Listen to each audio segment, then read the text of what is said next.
Hi, City of Sassoon City. It's your city manager, Brett Prabula, just giving you a few updates of what's going on in the city. Our Public Works Department has handled an issue we had on our waterfront. There were some unhoused individuals that would constantly use our electrical outlets connected to our light post. In that area, we had addressed it in a different area already. Loitering, creating mess, leaving mess.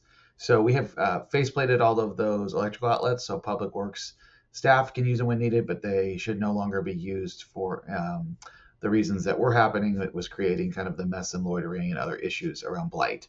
So that's a really positive step. On the development front, we have a lot of activity going on in the city. The council approved and the planning commission approved the economic development strategy and implementation plan last Tuesday, and that really was now the beginning of us being able to move forward with the Surplus Land Act, which I won't go into great detail about what that is, but in short, it's a process we legally have to go through to sell our city-owned land to then move on to development on both commercial, residential, and potentially some TOT as well, depending on what developers' visions are as they buy the property. This is a great next step. It's about a 6-month process to go through the Surplus Land Act. We're hoping to come back to council probably early May to get direction on them on the approach, whether that's doing property by property or all properties at once.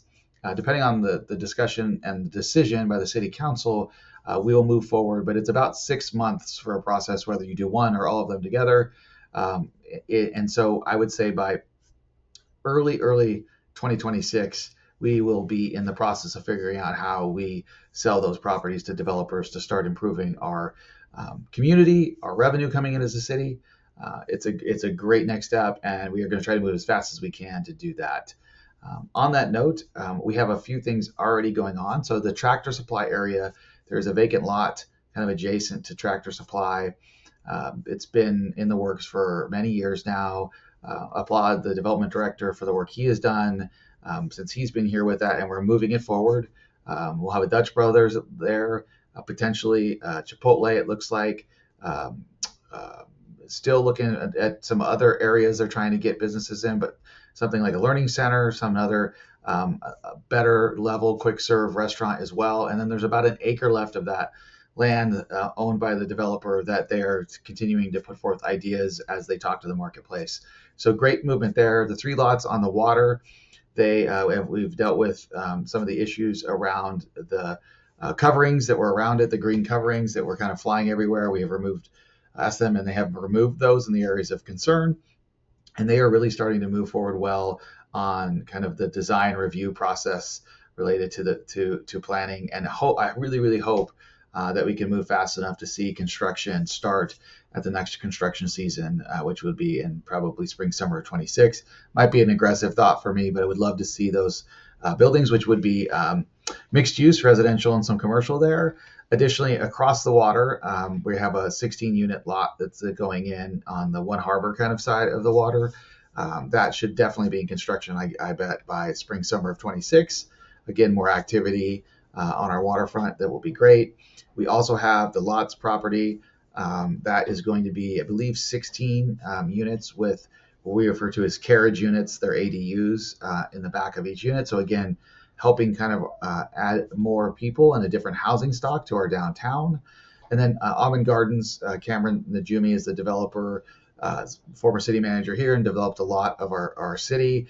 He took this project on to really help us with the inclusionary housing piece. And has gotten the state funding and is moving forward really well. That is an aggressive timeline, so I would say he will be deep into hopefully construction by the 2026 construction season. And again, I think the great thing is we're starting to spur that activity. Um, as you know, council's having other conversations around potential growth as well. And I think all of this stuff is great activities for Sassoon City. So I'm excited to see the interest that's coming in from developers and people. I'm excited our current developers are starting to move things forward. It's really been an exciting time in our development world here in the city. Wanted to also mention, and I will mention it again, we have Earth Day coming up April 26th. Thank you to the Sassoon City Clean Team, the beautification committee for kind of setting that up. Met with the beautification committee that is no longer a Brown Act committee, so they're more of an action-oriented committee, which is great. The ideas were great. The action plans were great. I'm excited to see some really good stuff around maybe painting some of our walls with some great murals that match our community, around cleanup days, around just a lot of great ideas around. There's a TARP program um, that is coming forward around the dumps, so we can try to have our loads that are going to the dump covered and remind people. So just applaud all the work they're doing. These are really your on the boots on the ground community members. And I'm excited that I get to partner with them now in the form of the committee to really help accelerate anything they need to make our city beautiful. Parks and Rec continues to do its great things. I'm just checking my notes here to make sure I don't miss anything. Just again, applaud the work that they always do. I'm continually impressed with the value they provide. Seen a lot of Parks and Recs departments in my career, and man, this one just, they know how to do it well, and they do a really great job. So kudos to them. We have, you may have heard if you listen to the council member, our lobbyists, we are engaging with Fish and Wildlife on some unhoused issues on their property.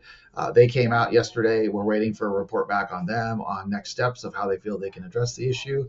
But that is, appreciate our lobbyists kind of cutting the red tape and letting us get to the right people to start hopefully making some efforts there.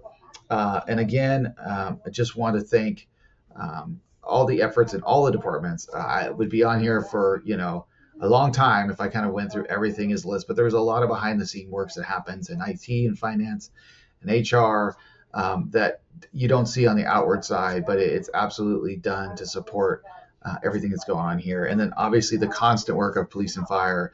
There's 24 hours a day, never ending. Just want to thank them for the efforts that they're putting forward.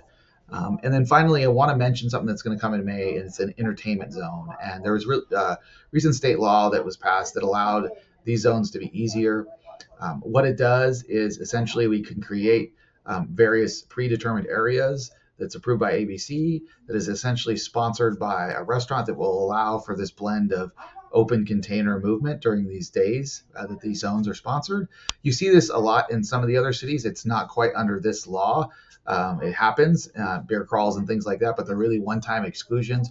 We're going to create a process and be one of the first in the state, ex San Francisco, who already had something like this, to really use this law to create these zones and processes for restaurants to sponsor these zones for very specific events that can really, I think, accentuate the downtown again of our community, but doing it in a way that is safe, has security, make sure we know who's 21 and not. And so it's not a free for all. Trust me. There's parameters that make these things work well in the informal way they've happened in communities over the years. We're just really using this law to put a formal process to make it easier for people to kind of get these things sponsored that want to around the businesses in the areas. Michael Elm is leading that for us on my team. He's reaching out to the businesses in the next week or so, and we're trying to move that for, again, a May discussion with City Council. That's all I have. Like I said, a lot of movement, a lot going on in the city. Want to thank all of our employees. Is a mighty group that you hear me talk about being 70-80% resourced only from a staffing perspective, but they are doing everything they can every day for the community, for all of you, and they really have pride in their work. So I want to thank them and look for more updates to come.